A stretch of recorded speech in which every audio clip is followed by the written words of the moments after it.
This is She's on Call, a weekly show hosted by ENT specialist Dr. Sujana Chandrasekhar and General Surgeon Dr. Marina Kurian. They'll be joined by guest experts to discuss an array of newsworthy medical and health issues. You're invited to ask the doctors anything. The physicians and their guests' views are their own and do not represent any institution. Please contact your doctor for any personal questions. Please hit share and join us live on Facebook, Twitter, and YouTube at She's on Call, hashtag She's on Call. Please welcome our hosts. Hello, I'm Dr. Sujana Chandrasekhar. I'm an ear surgeon in New York City and New Jersey. I'm Marina Kurian. As you guys know, she's always trying to trip me up at the beginning of the show. So anyway, I'm a general surgeon and I do weight loss and other minimally invasive surgery in New York City. We have a great show today. We do. And you know what, Marina? It's the first week of prep that I have not been nervous because we finally get to talk about something I actually know something about. You know a lot about a lot, as we all know, but from the show, from all these weeks of doing it. But it's exciting. And actually, Sujana didn't know this, but I almost went into ENT and I didn't. But that would have been so weird. Then this would have been the ENT show. That would have been awesome. We are going to talk about hearing health, hearing aids, cochlear implants, listening to music, playing music, what happens to our brains. We have two wonderful guests today. Dr. Shelly Chadha is the WHO's, the World Health Organization's Director of Programs for Hearing Loss and Deafness. For the prevention of hearing loss and deafness. And Dr. Charles Lim is a professor at the University of California, San Francisco, the director of their Cochlear Implant Center, and the president of elect of the American Auditory Society, and a quite famous music and the brain researcher, as well as cochlear implant surgeon. We're going to meet them in a few minutes. Please like and share and tag your friends, anybody who cares about listening and music and hearing. And hearing. We all care about hearing. Actually, it's so funny. I mean, it impacts so many of us. So this show is going to be wonderful to see and hear. And it's also closed captioned on Facebook.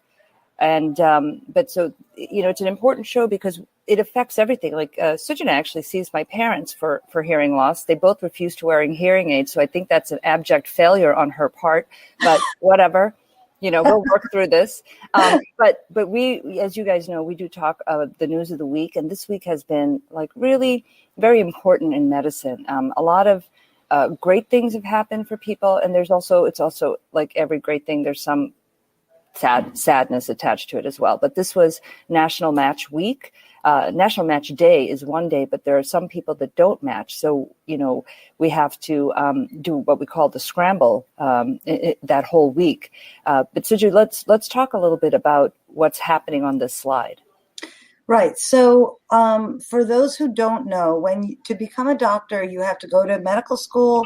Then you have to apply for and match into a residency program. And only then can you practice as a physician. So you apply into whatever field you like, for example, general surgery for Marina, ENT surgery for me. In fact, 6.5% of matriculants matched to psychiatry this year, which is an all-time high for them. There were over 42,000 students applying for only 38,000 positions. So on Monday, they found out if they matched. And then on Friday this past week, they found out where they matched. And in that interim, the students who did not match did something called SOAP, which is Supplemental Offer and Acceptance Program, where they re-interviewed at places that had open slots and tried to match there. There's something called a scramble where you're just furiously tapping on your keyboard, sort of like trying to get a COVID shot, but trying to get a job so you can do what you've been trained to do. And we have this graphic from NRMP, which is the National Resident Matching Program, and it shows 5 applicants 4 of whom matched and 1 of whom didn't, despite how this particular person ranked. So there's actually a video on there if you want to understand it better. NRMP.org has a really interesting video. That's what this picture is from.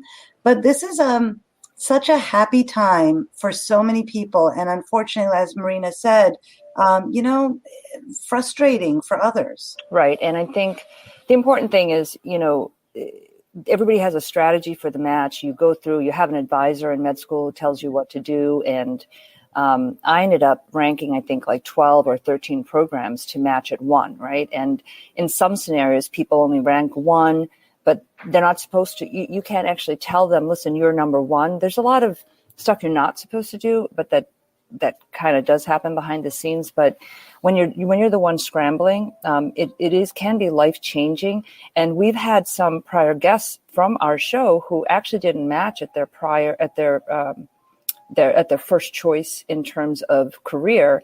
And well, these are actually our prior guests who did match exactly where they wanted to, which is so wonderful. Both the students, London and Carmen, matched in where they wanted to match, which was wonderful. But our prior guests, Valerie Fitzhugh, or at Dr. FNA, and Agnieszka Solberg, who is an interventional radiologist, they both initially didn't actually match in their desired choice. And what they did is, that whole phrase, which can sound really annoying after a while, if life gives you lemons, make lemonade. I mean, I think that this is something that you do when you take a detour from where you thought your trajectory was. It's how you traverse that and how you manage it that really ultimately determines your career. And those are the 2 that didn't start off on their path. They ended up where they want to be and completely happy. So you didn't know this, but I also, once you do your medical school match, there's other matches, fellowship match, right? So yep. I did general surgery, and then I entered the ped surgery match like 3 times. And I didn't match in pediatric surgery, but what happened is I bumped into one of my classmates from med school, and he said, don't do ped surg, do laparoscopic surgery. And I was like, are you sure? I really like to touch stuff. Like when I operate, I like to touch things like the organs and stuff. I know that sounds creepy, but we're surgeons. I like to, anyway. So he was like, no, trust me, you're going to love it. And if it hadn't been for him, I would have had a completely different trajectory, right? So even I had experienced what was considered adversity, but really changed my life completely. I mean, I'm so happy where I am, and happenstance, but it's also what you make of it. Yeah. And I think, the match is slightly crazy or super crazy. I matched in my fellowship before the match, which was even crazier, because then it was, you better tell me by 5 p.m. today, you better do this, you better do that. So there has to be a better way. There also have to be enough slots. We've talked before that kids are graduating $100,000, $200,000, $300,000 in debt. And for them to graduate medical school and then not be able to do their internship year, so they can't actually work as physicians, is really crazy. So we have a graph that shows that the number of medical students is much higher than the available number of residency spots, which is the PGY1, which is the postgraduate year 1 spot. And so the American Association of Medical Colleges is really asking the Center for Medicare and Medicaid, which kind of sets these numbers, and the national government to increase the slots for residency so that all of these very highly trained medical students can go on to practice. But let's switch gear and talk a little bit about COVID before we meet our guests. Well, no, we're going to talk just about COVID vaccines. How exciting, right? Like, yes. Let's look at what's happening now. We actually surpassed in, I think, 58 days, 100 million doses that the current administration wanted to get out there. So that's really fantastic news. But we have a graph also looking at worldwide what the dosing is being. And this is, it speaks to inequity. Obviously, there are many countries that don't even have any shots in hand yet. But our goal is to cover 75% of the population in the U.S. So that's good. But let's just talk quickly about the Canadian situation, Sujana. Right. So in Canada, so normally if you get a Pfizer vaccine, you're supposed to get the second one 3 weeks later. If you get a Moderna vaccine, you get the second one 4 weeks later, and then Johnson & Johnson is the single shot. But in Canada, they are actually delaying the second shot of the two that need two up to 4 months or at 4 months because they want to get everyone a single shot. We're not sure about the science behind that. There was a study showing the efficacy of even a single shot in England. They looked at a number of elderly patients. They sort of mapped out what would happen if for a group of elderly who didn't get a shot at all, and then a group of elderly who got one shot, and the rate of hospitalization and death and severe disease is significantly less with even the one shot. But we'll have to see whether the Canadian delay of 4 months is science or a weird social experiment. Okay. We have to switch gears, right? We're going to switch gears and talk about science, really, and what can be done in public health. And so joining us again is our guest, Dr. Shelly Chadha, who is the WHO director or the WHO director for programs for the prevention of deafness and hearing loss, and Dr. Charles Lim, professor and chief of otology at UCSF and president-elect of the American Auditory Society. We'll be talking about hearing health, hearing loss, how noise can damage your hearing, cochlear implants, and our brains on music, not drugs. Welcome, you guys. We're so happy to have you here, reminding our viewers that we are live on Facebook, where we are live closed captioned, on Twitter, on YouTube, on Scroll.in, and on Shree's LinkedIn page. We will be broadcast on WBAI.org from 2 to 3 p.m. on Eastern Time on Monday. So we're really happy to meet Dr. Chadha and Dr. Lim, and maybe we'll just get started right away.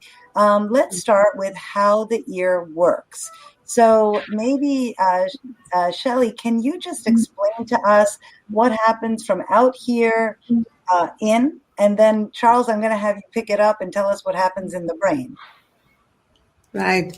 So thanks, Sujana, for that question. And thank you, of course, for having me on the show. So putting it in a very simple way, the sound waves, they're picked up by this beautiful shell-shaped structure, which we often use for adorning ourselves. But the real purpose of this is to capture the sound waves and direct them inside our ear canal, as you see on this diagram here. And what the sound waves do then is they come to the end of this canal and they hit the eardrum, also known as the tympanic membrane in medical language. So for those who are familiar with that terminology. So it hits the eardrums and causes it to vibrate. And behind the eardrums sit 3 little bones, and these are the tiniest bones in the human body.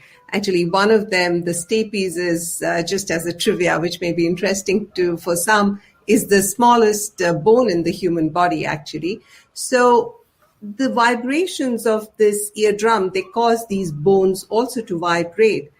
And then these vibrations are conveyed to what you see here, just marked in purple. That is the cochlea, that shell-shaped structure is the cochlea. And cochlea contains fluid. So this fluid also starts to vibrate along with the vibrations of the bones. And this causes movement of tiny little hair cells, which are tiny little hairs, which are there inside our cochlea. So, our cochlea contains thousands and thousands of these little hair cells, which vibrate. And this vibration is actually converted into an electrical stimulus, which is picked up by the auditory nerve and then carried through the brainstem and into the brain. And I'll hand over to Dr. Lim to explain what happens in the brain. And I want to show you, because I have a giant ear here. I have a gianter ear behind me. But this is the ear canal. This is the eardrum. That's the middle ear. And then this is that inner ear that Dr. Chadha was talking about. The cochlea is the thing that looks like a snail here. And then those are the nerves that carry to the brain. So, Charles, what happens in our brains? Sure. Thank you. It's wait, before Charles, I just want to say one thing. she just pulled out that model. Like, I want to go to her house now. I just want to see what else she has there. Okay. Like, oh, look, by the way, sorry, please continue. Yeah, everybody should have one of those in their house. But, I think it's an amazing concept that vibrations in the end are perceived as an acoustical percept. And what's really happening is a reconstructive process in your brain. And so if you think about acoustics of sound ending essentially at the cochlea, you can think of everything thereafter as being electrical in nature. And so your actual ability to hear a sound, whatever that sound is no longer vibrational or, really sound-based once it hits the nerve. At that point, all of this electricity is going down the auditory nerve and is hitting the brainstem. There are centers in the auditory brain that funnel the sound. They preserve things like pitch in terms of high pitch, low pitch, and each part of the brain starts processing that sound, and it sends it higher and higher up, where it goes first into the brainstem and then into what's called the primary auditory cortex and then what's called secondary auditory areas. And in the end, you have this auditory experience, which can be any number of things and can have any number of impacts on you, where the brain is processing that in different ways depending on the relevance of the signal. Pretty remarkable process. Can you explain what's happening, Charles, in this slide? Like, sure. We're looking, one of your avenues of research is music and the effect on the brain. And I have no idea what you're doing in this slide. So please explain to me. Yeah. So I use functional MRI scanning, which is a way to test or to measure blood flow in the brain real time during certain activities. And one of the great mysteries for the field, but also for me personally, has always been how it's possible that the brain can perceive or hear music, but not just how it can hear it, but how it can produce it. And so in this experiment, what I was doing was having jazz musicians improvise, meaning create music spontaneously in the fMRI scanner. And the purpose of this was to essentially measure the creative brain in action live. And so the scans that we're showing are really blood flow changes that are linked to changes in electricity in the brain. So areas that are red or yellow are hot spots, and areas that are blue are cold spots. And one of the amazing things in this figure is that when musicians start to go creative, there's a big cold spot that hits the front part of the brain in what's called the frontal lobe or the prefrontal cortex. And in that part of the brain, at least for these expert musicians, it appears like the brain is sort of shutting itself off in its conscious self-monitoring and effortful planning areas in order to allow for spontaneous creativity. That's really cool. So that means that when they're creating, and I have to say that you designed this amazing keyboard that can work in an fMRI without any metal in it. But when people are creative, their inhibitions go away. Is that what that's showing us? I think for really trained experts, that's in a way maybe part of the goal, is to get out of your own way. And I think for people that are learning or amateurs, they actually have a hard time with that. And so that may be one of the hallmarks of really high level creativity. But I do think that there's all different forms of creativity, and this work is really just beginning. On the other hand, we now have tools that actually allow us to ask these questions and maybe try to answer them in a reasonable way.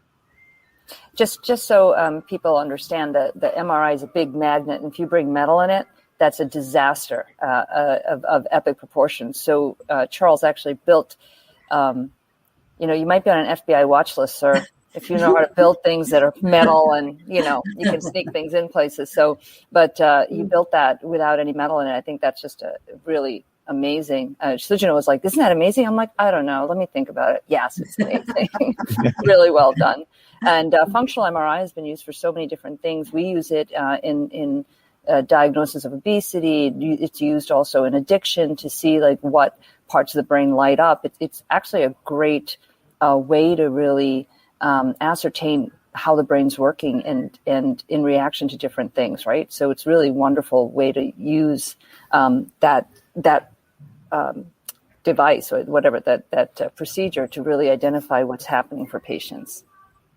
So I think we'll pull it back a little bit and just talk about hearing loss across the world. And, the World Health Organization has really done amazing work identifying the scope of this problem and why it's important, and trying to find the ways we can intervene to make that graph that's going up in terms of hearing loss across the world flatten and go down. So, Shelley, maybe you can talk to us a bit about what the WHO has found. Yeah, thanks. Thanks, Sujana. And you're right about these recent findings, which we've published just a couple of weeks back in the World Report on Hearing, which is that globally about 1.5 billion people have hearing loss. And this number, it has been rising in the past decades, and it is likely that this will continue to rise.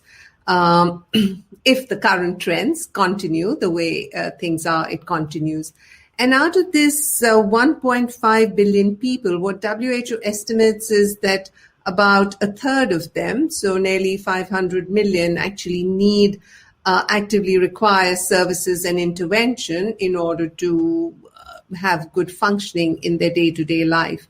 So that is something, and I can go, if you like, into the reasons why this graph is going up and so on, but I'll hand back to you to let me know when you want me to do that. Sure. Now is a good time. Yeah.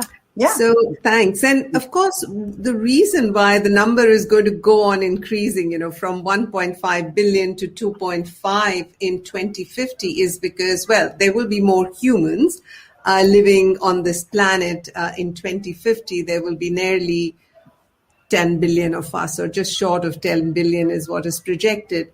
But the reason is that, of course, is the change in the demography. We will have more humans, and we are living longer. We are growing older. So the world populations are aging. So that also contributes to this increase in numbers. But what is also important here are the risk factors. The risk factors for hearing loss, which are on one hand persisting, and some risk factors which are also increasing. So when I talk about risk factors which are persisting, these are risk factors like ear infections, common ear infections, which are very common in many parts of the world. They are persisting because people do not have access to the services. But also what is on rise, and a risk factor which we didn't have so much prior to the last, I would say this last decade, is listening to loud music over our headphones and earphones. So with the easy access to listening to music through our devices, this is a risk factor which is currently also on the rise. And while music is really, it is so essential for us, not just for our, enjoyment and recreation, but even for mental health. It is amazing. But when heard at very loud levels, it leads to hearing loss. And this hearing loss is completely irreversible. It is, however, preventable. So that's one of the things which is driving up this. So Shelley, is it that since the Walkman, right? I don't know. Most people don't know what the Walkman is, but I think we do. Yeah. But since the Walkman, I have earbuds in now, but I don't ever use these really, except sometimes when I'm working out, I pop them in. I don't listen to music like that. I like to blare it in my car. But is it worse because the headphones are here and people are maybe not using appropriate levels, or you want to hear certain things really loud? Or is it also that it's just so close to your ear? And then the last question is, those particular earbuds that like really fit and are noise canceling, are they better for you? Okay, thanks for those questions, Marina. So the proximity of the earphones to the ears, it contributes in a sense that it makes it private, and it's only in your ears. You don't have any, attenuation. If you're listening to music through a speaker, then there will be some attenuation, some reduction in intensity if you're sitting far away. So yes, in that way. But ultimately, I think the problem lies that, yes, people do like to listen to music a little loud, and sometimes it's not even that they like to listen to it like that, they just get used to listening to it like that. And very often people have to turn up the volume because there's so much background noise around them, because they're in a train or in a bus, and they can't hear their music unless they turn it up really loud. So that's where the noise cancelling headphones are actually useful. So they can, or earphones, they are useful because they reduce the need to drive the volume up. So in that way, that's helpful, yes. We have a viewer named Jan Myers who's asking about the relationship of hearing loss and dementia.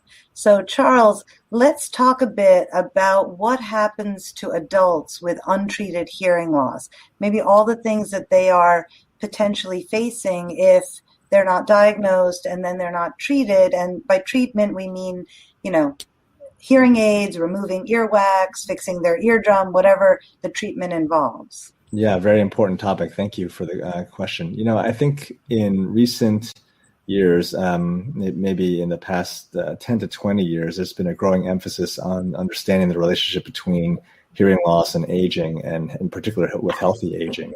And there's been a lot of important work that's showing very important associations between hearing loss and decline in certain cognitive and other, well-being parameters later in life. And so the actual impact of this, if you kind of go through it medically, psychologically, financially, it's astonishing how much hearing loss seems to matter for things like cognition. And I think it sort of speaks to the fact that hearing loss has been an under-recognized or underappreciated limitation for many people, and that there are simple things that can be in place that will drastically, we hope, reduce the impact of this hearing loss on these other brain faculties that are declining. And so it is certainly, I think, preventable and treatable. And there's so much that can be done that's quite easy to reduce the potential damaging impacts of hearing loss on the brain. We, like cardiologists use EKGs, ear doctors use audiograms. So we actually want to compare apples to apples when we're talking to people. So when we have our colleagues in audiology do a proper hearing test on somebody, we have a graph just showing what normal hearing is up to, about the ability to hear sounds across a range of frequencies to about 25 decibels. And then we have mild hearing loss, moderately severe, severe, and profound hearing loss. And I think each of these is treated differently. There's also different types of hearing loss. So Shelley, maybe you can talk to us about what's the difference between a conductive hearing loss and a sensory neural hearing loss. And I have to tell you, when we were preparing for the show, this was Marina's point, and I'm like, yeah, you're right. People don't know this either. Well, it's because I have a conductive hearing loss. This has been a great show. It's so funny because she thought it was all about her, and I was like, oh no. This show is actually about me. So anyway, please, Shelley. Yeah, thank you, Marina. I also wanted to comment on the question which somebody posed about the relation between hearing loss and dementia. Actually, this Lancet Commission on dementia, which was published a couple of years back, what it showed was that hearing loss in adults is the single most common modifiable risk factor which predisposes to dementia. So what that means is that by taking care of hearing loss in adults, essentially, and making sure that they do not face its impact, we can reduce the onset of dementia in people as they age. So I just wanted to add that. But coming back to your point, Marina, about the severity of hearing loss and also what it means. So really, if you look at mild hearing loss, that commonly remains undetected because people may not even notice that they have this hearing loss. The only time when it may bother them is when they're in a noisy restaurant and are talking to a group of friends and they can't make out clearly what someone is saying. So that could just be the kind of problem an individual faces.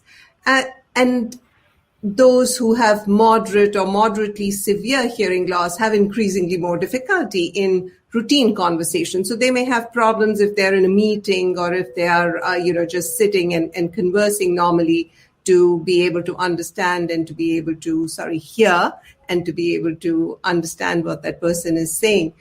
And as the severity increases, this difficulty increases till we reach profound hearing loss, where a person may not be able to hear anything. This is the conductive type of hearing loss, which is mostly mild or moderate, or could be moderately severe. It is usually caused due to problems in that eardrum and the little bones that we spoke about earlier. So that is where the problem lies, either in the external part of the ear or in the middle part of the ear. Whereas the sensory neural hearing loss, as the name itself applies, the problem usually lies either at the level of the cochlea, so the sensory part of the ear, or at the level of the nerve, the auditory nerve. So that is the difference between the two.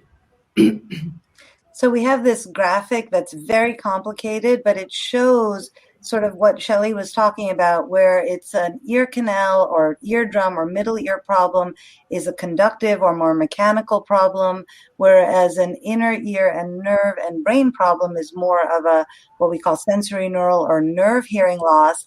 And again, Marina, the obesity surgeon, pointed out to me that we use tuning forks. So, Charles, what can you do with a 512 hertz tuning fork other than tune those beautiful instruments behind you? Yeah, no, it's we're pretty good at getting information out of tuning forks that would surprise some people. But when you hear a tuning fork, it's putting out what's something that's known as a pure tone. So it's essentially one frequency vibrating. And that's sort of the beauty of it. It's a kind of thing that's not commonly found in nature, other than in a tuning fork and a synthesizer. And what you're doing is testing the ability of the body to hear either through the actual normal ear canal eardrum, which is called air conduction, or you actually physically put the vibrating tuning fork on the patient's body, usually on the mastoid bone, which is sitting right behind the ear, or potentially you could put it on the forehead or any number of other places in the body to see if the sound is being conducted by bone conduction. And if you have a significant conductive hearing loss, you'll do something that's called flipping your forks, which is where suddenly the sound will be louder through the bone than through the air. In normal situations, because your hearing conduction is very effective, you hear best through your ear canal and eardrum. How about screening? How are we screening for this? I remember doing this in school, and I know you're supposed to do it when you're younger. I don't know if they did it. We did it. I also did some pediatric critical care, and when with the babies, we would do the little, trying to get them to make little noises by their ears. But that wasn't our shtick, right? But we just did something as part of screening. But I know I went through it in school, probably because I had a little lisp, which I kind of still have for different reasons. But that is one form of screening. But when do you then subsequently screen people, other than when I call Sujana and tell her that my parents are deaf and they won't listen to me because they can't hear me? But what is the screening process for children and also adults? So I'll tell you, I think we have universal newborn hearing screening in the United States across just about every state, I think. That's not present in much of the rest of the world. So Marina's right, the earlier we can screen and identify hearing issues, the better the kids will do. Maybe, Charles, we talked a bit about what happens to adults with hearing loss. Can you tell us what children face if they have untreated hearing loss? And there is a question about what do we do about single-sided hearing loss? And I think that question is different in children and adults as well. Yes. So the issue of children with hearing loss is, hugely devastating for many, many children and families. And I think it's very crucial, to know how frequently we see, you can see from this slide, how many children are going to have hearing issues. And because it's not one of these immediately visible situations, it's often under-recognized, even by a child's family, and certainly the child themselves often can't advocate for themselves.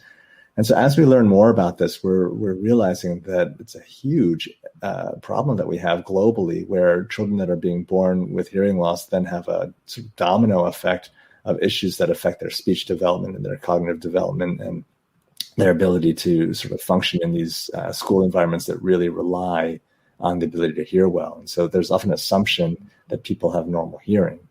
Now, when you think about the sort of screening processes that are in place, hopefully the net result of all of this will be greater awareness of the need for better hearing services, better hearing testing, but also I think a sense that it shouldn't just be the kind of thing that you evaluate when somebody has an obvious problem. Sometimes by the time a patient is aware that they've had a major problem, it's really a lot of damage has already been done, and things could have been prevented if you had intervened sooner. And so it's my hope that what will eventually happen is that not only will patients come in when they've had a catastrophic change in hearing, but there's a routine concept of getting your hearing evaluated, sort of like a well hearing check, where you can get a sense of the status of your hearing, whether you're a child or an adult. I think that is terrific. I think like everything else, screening and early intervention really helps. Shelley, the World Health Organization has this sort of acronym, HEARING, that really talks about all the ways we can intervene before, during, and subsequently when there's a hearing loss. Maybe you can talk to us about that, because it's not only all of the social and medical burdens that we've talked about, but there's a huge economic burden to having untreated hearing loss. Indeed. In the report I mentioned earlier, Sujana, WHO estimated that unaddressed hearing loss is actually costing the world $980 billion each year. So this was what it cost the world in 2019. And of course, as the numbers go on increasing, this cost could very well go on rising. So WHO has proposed a package of interventions which looks at hearing loss. It takes a life course perspective, and what this package, which is acronymized, not very innovatively, as the hearing package of interventions, it talks about is firstly the starting point, which is hearing screening and early intervention. So for babies and children, for children in school, also for adults who are at higher risk of hearing loss. So hearing screening for adults who are in who face occupational noise or are exposed to chemicals which can, lead to hearing loss at work. And then also in older adults. So as a means of identifying hearing loss early and then making sure we follow it up with interventions. In addition to this, it talks about ear disease prevention and management. So because I mentioned that ear infections are a very important and avoidable cause of hearing loss. Then it talks about access to technologies, because once hearing loss has been identified, you need to rehabilitate with the use of hearing technology, and then with rehabilitation services. It also talks about, access to sign language, as well as to services like captioning, which is so vital for people who have hearing loss to be able to access information.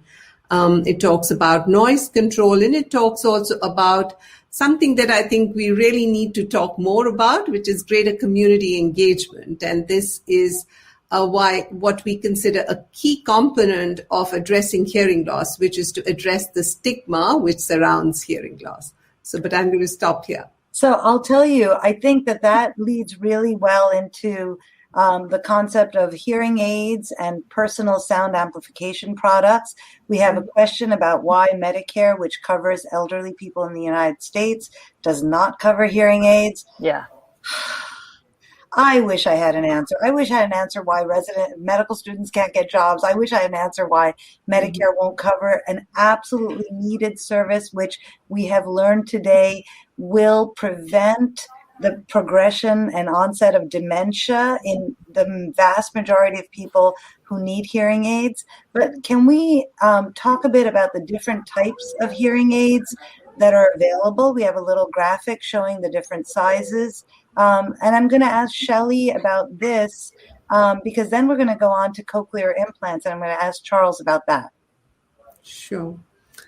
So hearing aids, of course, come in different forms and shapes, and maybe this graphic can help people to see what are the kind of shapes they come in.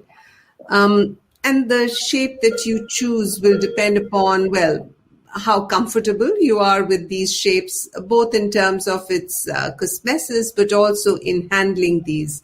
So it can be a behind the ear hearing aid, like you see on the right side, with an ear mold, or it can be in the ear hearing aid like you see, and then in the canal, which are not even visible.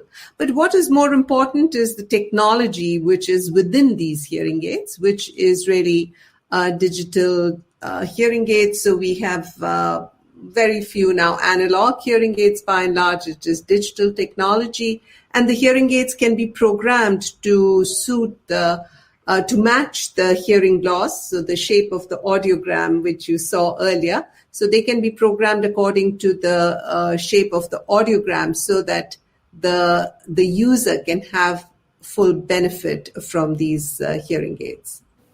Shelley, there are outreach efforts all over the world. I know Sujana is involved with a group that goes out, and we have a slide of one from Nicaragua. Can we talk about how audiology services are rolled out around the world, and what are the options for countries that, you know, maybe not have the resources that we have here? Mm-hmm. So the World Report on Hearing actually talks about all of these problems. So maybe I can also post a link to that. It's a big report, but there are summaries and then a summary of the summaries, so people may browse through whatever they are able to. But essentially, it talks about a lot of these problems because, as you've mentioned, what we face is that a huge lack of human resources. So both human resources as well as services for hearing care and for ear diseases as well are lacking in, well, you saw on the earlier slide that 80% of those who have hearing loss live in low and middle income countries of the world. And this is where these services are commonly lacking because human resources are lacking. There is often also not that demand for these services because of the lack of awareness in the society. So what this World Report proposes are ways in which governments can act within their, well, they have to allocate resources to this, but also it is about making sure that there are human resources, and they don't always have to be highly trained human resources. So it talks about strategies like task sharing. So how can, cadres with lesser training undertake some of the tasks and share them with more highly trained resources like ENT doctors and audiologists. Because in many of the countries, there is one audiologist serving the needs of 5 million people or more. So it talks about these strategies. It also talks about strategies like, telehealth. So telehealth and how this can bridge this gap. So how can countries act within the current situation and context to bridge this gap in services? And there's a lot of innovation in our field, both in terms of technology. So a lot of digital innovations for screening. So screening can actually take place. You talked about newborn hearing screening, but screening can be done also in any situation in clinical and community settings because of all the digital technology. And what we are trying to promote through this World Report is also innovation in service delivery, so that we can develop these in countries and provide services to those who are in need of them.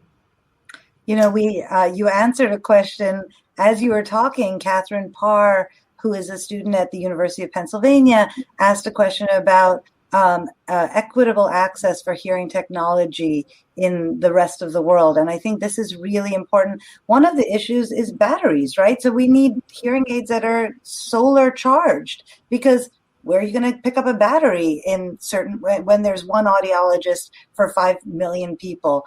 Let's shift a little. We talked a bit about those hair cells, and we talked about the loss of those hair cells that happens with noise exposure and with aging. And we have a whole mount section of 2 cochleas, 2 inner ears that I got from the late Dr. Myron Shapiro. And this shows on the left, the black is staining all of those hair cells in a 17-year-old boy's inner ear. And you can see that it's full of black, pretty hair cells. And then on the right, you see a 72-year-old man who worked in a noisy industry. And you can see that almost all of those hair cells are gone. And when that person can no longer benefit from a hearing aid, Charles, what is an option for that person in order to be able to continue to hear and communicate? Yeah, so one of the most amazing, really a medical miracle of our generation is the fact that cochlear implants have become commonplace. And so a cochlear implant is a device that takes over where the acoustic hearing fails. And so if you have a problem where hearing aids are just not powerful enough to sort of overcome the deficit of neurons that are lacking, or hair cells that have been damaged, the cochlear implant is a complicated wire electrode that gets inserted into the inner ear and electrically stimulates the neurons that then go on to deliver the electrical energy to the brainstem and so forth. And so it's a really ingenious idea, but it's also, I think, astonishingly simple that it could work. And the reason why, it's surprising. To date, there's no FDA-approved drugs for hearing loss, which is just a remarkable fact. Yet, we also have if you had to lose any sensory modality, we're the furthest along in medicine with hearing. And so that duality or that dichotomy is very kind of striking. And part of the reason why sticking a wire into the inner ear works is because the inner ear has a spatial organization. It's physically organized in a way that makes itself amenable to electricity being delivered in an organized way. So the high pitches are taking place in that part of the inner ear that's called the base, the widest turn of that cochlea. And if you kind of go up the spiral of the inner ear, as you get to the apex or the very sort of top point of it, the frequencies are getting lower and lower in pitch, more bass-like. And that kind of mathematical organization of the inner ear can be mimicked by these electrodes that are delivering the sound in a sort of frequency-specific way. And the end result of that is that you have relatively good preservation of that information. Relatively good preservation of that information when you get it back to the brain. Now, you could just compare the electrode design of any cochlear implant to the neurons of the inner ear and the hair cells of the inner ear, and right away it's not as sophisticated as the native ear. So we have a long way to go, but these implant designs are amazing technology, and you can absolutely transform somebody's life who's been deaf and struggling with hearing loss and hearing aids. So, this can be used also for people who are born deaf, right? Correct. So there's many different applications. You can be congenitally born deaf. And when do you intervene? Because I was at Lenox Hill in New York and at NYU, and both of them do if there's agenesis of the ear, they'll rebuild and reconstruct an ear, but there's also obviously putting in the cochlear implant. But what's that timing like, Charles? So theoretically, the earlier the better. So if you're an infant, you really want to be implanted as soon as you can. Now, there's FDA guidelines of either 6 months or 12 months, depending on which company you're using. But around a year or so is about the age you'd want to implant a child. And there was a question about senior citizens. Absolutely. The oldest person I've implanted is 96 years old. But as long as somebody can medically handle a 2-hour outpatient procedure and have the sort of wherewithal to understand what is taking place with respect to the device, almost anybody can get the cochlear implant if they qualify from a hearing perspective and benefit from it significantly. I love those videos of, when babies can start to hear, right? And they hear their mother, and just that joy. I mean, it's heartbreakingly beautiful when you see that. Yeah. And just to tie to tie together the earlier conversations, it's actually music that is pointing out some of the limitations of cochlear implants. They're very good at speech, and they're really designed for speech. And it suggests that speech is a more uniform, in a way, easier signal for a cochlear implant device to transmit, whereas something like music is just, I think, orders of magnitude more complicated. And it shows, in a way, how far we have to go to obtain perfect hearing with something like a cochlear implant. But hopefully that's down on the horizon, where one day we can really restore natural hearing. What's the cost of a cochlear implant, like US and worldwide? I would imagine it's very expensive. It is expensive. The devices themselves, there's obviously different cost to build and cost to purchase it, but it's many thousands of dollars, on the order of about $25,000 to $35,000 to actually purchase the device, typically from the companies. And then there's surgical anesthetic costs, so forth. But if you compare that to the number that we just saw, that huge cost of untreated hearing loss that Shelley was discussing, if you compare those costs to the tremendous issues of hearing loss, it's really a very small amount of money. Because my house is so awesome, I wanted to show you guys. This is an in-the-ear hearing aid, an in-the-canal hearing aid. That's the size of it. And then this is the extra. So the cochlear implant has an internal part and an external part. So the external part sits on the ear like this and goes behind and attaches connects with a magnet that's on the inside. So the technology, as Charles says, was really cool. It is expensive, but the return on investment of having that of expending that amount of money is remarkable. And I think, Shelley, you wanted to point out that this is not a license to go and abuse your ears with noise. Yeah, thank you. Thanks, Sujana. Because, of course, we are blessed that we have the miracle of cochlear implant as an option for people who lose their hearing or who are born without hearing. However, it remains out of reach for a lot of the world's population currently because of the cost and also because of the human resources, the audiology required around it, the rehabilitation which must accompany. And it is, for anybody who goes down that path, it is a fairly intense treatment to undergo. So I just wanted to point that out, that it should not be considered as an easy fix and I think it's important to take care of our hearing and hearing loss, the one as Sujana showed in an industrial worker, 72 years old, and how his or her hearing, cells were kind of just gone.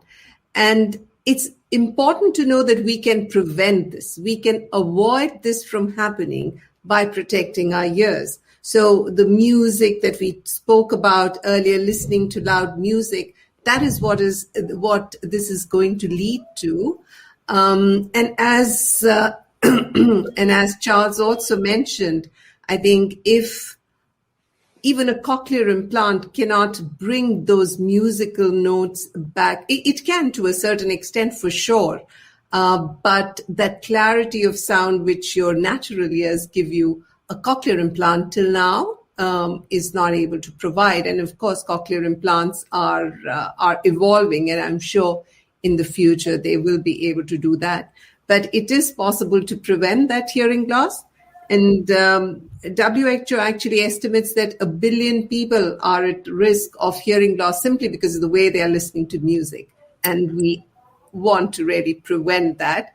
And of course, if people still develop hearing loss, there are amazing technologies like cochlear implants and hearing aids available for them. Some of the most, we talked about people listening to loud music, but many of my family are rock musicians. So there's a significant amount of hearing loss there. And actually probably the most famous person, not rock musician, but played loud music was, probably Beethoven, who was deaf at the end of his life, right? So it's just listening to music is one thing, but also performing and creating can have its impact as well. We had a question from Tom Etchery about whether insurance companies actually cover cochlear implants. Is that universal? Is that like a universal coverage decision, or is it really very specific to certain insurances? In the U.S., obviously. Actually, maybe the NHS. Do you guys know if the NHS or it's covered in Canada? So it's in the United States, most insurances, including Medicare, will cover cochlear implants, especially if you have hearing in both ears. Implants are covered for single-sided deafness by many insurance companies, but not yet by Medicare. The National Health Service absolutely covers cochlear implants in England because, the return on investment is huge. When you go from deaf to hearing with an implant, you're able to have economic involvement in the world. Your health actually improves. All of the things that we talked about. I think there was also a question, Charles, about osseointegrated implants, or Baha is a name brand, but when do you use an osseointegrated implant on somebody? So typically that's meant to treat a conductive hearing loss. So the world of bone conducting hearing is its own large topic, but there's a number of different ways to do this. One is where you place a titanium screw behind the ear, and there's two versions of that, a Baha and a Ponto. But there's also newer devices that are more active drives and more powerful that go under the skin. Those are primarily treating conductive hearing losses, but can also give a little boost to cover some sensorineural loss. There's also a usage where you're treating single-sided hearing loss by bone conducting the sound to the other ear. And so there are a lot of potential things that can be done. I just want to touch on music and cochlear implants again. So it's my experience as a cochlear implant surgeon that many of my patients after their implant, like the music that they liked before. They somehow don't figure out the new music, but they like the music they liked before. What's happening in their brains? Is it stimulating a happiness center? What's going on in their brains, Charles? So keep in mind that listening to music or remembering a piece of music is a very, I think, intensely cognitive memory activation where, for example, if right now you think about your favorite song, you can pause and hear it almost perfectly in your head because your auditory memory is very accurate in that way. And so for a cochlear implant user to hear a sound, even if the song is not perfectly delivered from a kind of physics and acoustical energy perspective, it will activate that experience of listening to that song again, and your memory can really assist or boost. On the other hand, if it's a song that you had never heard of before or music that's new to you, it's much harder because there you're just relying on the actual physics and acoustical energy that's being transmitted into your cochlear implant and then to your nerve to try to recreate that experience. And we know it's kind of a relatively poor experience compared to natural hearing. We're coming up on our last few minutes together. What would be 3 takeaways for our listeners and our viewers? Shelley, let's start with you. Yeah, thank you. Thank you for starting with me.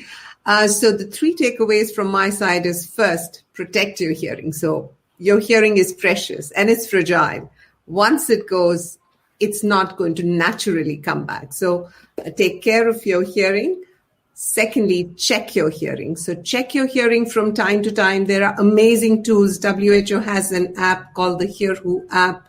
Make use of that. It's a free app. There are others out there. Check your hearing using a validated app from time to time. And thirdly, if you have hearing loss, talk about it. Don't hide it. Talk about it so the world knows, and the stigma around hearing loss starts to dissolve. I stop there. And Charles, how about your takeaways? I need 3 new takeaways now. Well, I would say this. If one thing the pandemic has made very clear, it's that we need to hear better. And so the first thing I would say, in addition to the things that Shelley pointed out, is to recognize that other people may not hear well. And that might be a reason why it's difficult to communicate with them, and that the impacts of that communication loss can be really dramatic. I think it's also important to recognize that this is an evolving field of medicine. And so we don't have all the answers yet, but we are rapidly learning new ways to try to treat hearing loss. And so in the next 5 years, in the next 10 years, we should hopefully have completely new options available that don't exist today. So realize that there's active work being done to try to improve things. And thirdly, I would say that music, as something which we're, I think, beginning to understand the power of from a therapeutic perspective and a well-being perspective, is just it's just starting to be unlocked. And so the Sound Health Network is an initiative from the National Institutes of Health and the National Endowment for the Arts, which I'm co-directing through UCSF, to try to improve the understanding of the science of music and its impact on well-being in the brain.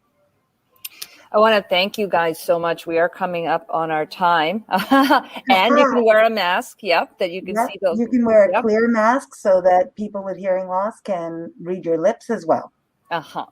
So Dr. Shalini Chadha, who is the WHO Director for Programs for the Prevention of Deafness and Hearing Loss, and Dr. Charles Lim, Professor and Chief of Otology at UCSF and President-elect of the American Auditory Society, thank you so much for joining us. This show can't be done without our team and our producers and executive producers. And finally, you guys stay tuned for next week. We're going to talk about the back and when do we need to intervene with our back. We have our guest, Dr. Michael Smith, who's a spine surgeon here in New York City, and Dr. Kimberly Sackheim, who's a physiatrist and spine rehab doctor. And it's going to be, that's going to be a great show as well. Thank you all. Stay safe.